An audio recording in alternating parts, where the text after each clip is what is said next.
Nagpaalala ang veterinaryo sa mga pet owners sa posibleng epekto ng matinding init sa kanilang mga alaga. Nagbabalik sa report si Denise Abante.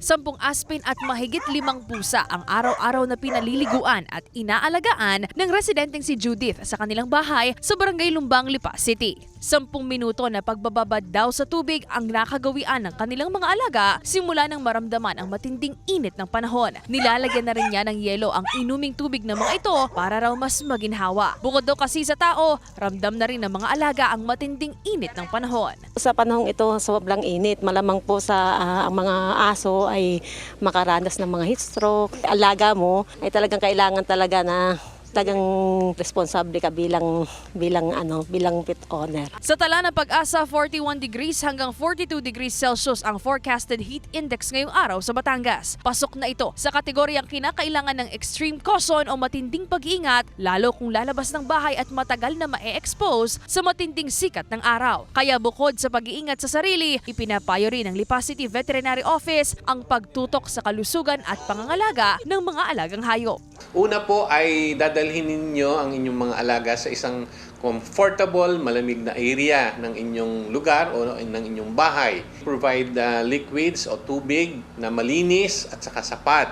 Ito po yung panahon para kayo ay mag-groom ng inyong mga alagang aso, lalo na yung mga long-haired, para po makabawas sa init ng katawan ng ating mga hayop. Abiso rin ng City Veterinarian na magkaroon ng regulated feeding sa mga alagang hayop o may oras lamang ang pagpapakain sa mga ito.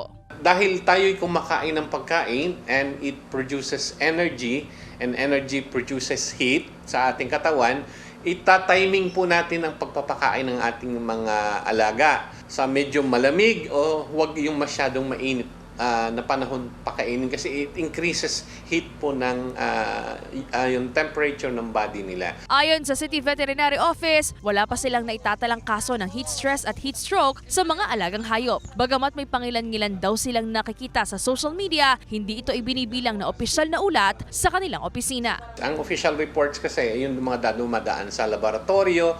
Ang reports na dumadating dito ay either sinabi ng kapitbahay, sinabi ng barangay, yung palang natatanggap namin. Ang heat stress, mapapansin natin sa ating mga alaga pag nag-i-increase na ang respiration, ng paghinga, naghahanap ng tubig, o ng thirst, nag-i-increase ng thirst, hindi mapakali. Uneasiness ng hayop, una agad nating tingnan. Agad daw dumulog sa tanggapan ng Lipa City Veterinary sakaling maobserbahan ang mga nabanggit na senyales sa alagang hayop upang agad na mapagtuunan ng pansin at maiwasan ang heat stroke. Kasama si J. R. Manjares, Denise Abante, Balitang Southern Tagalog.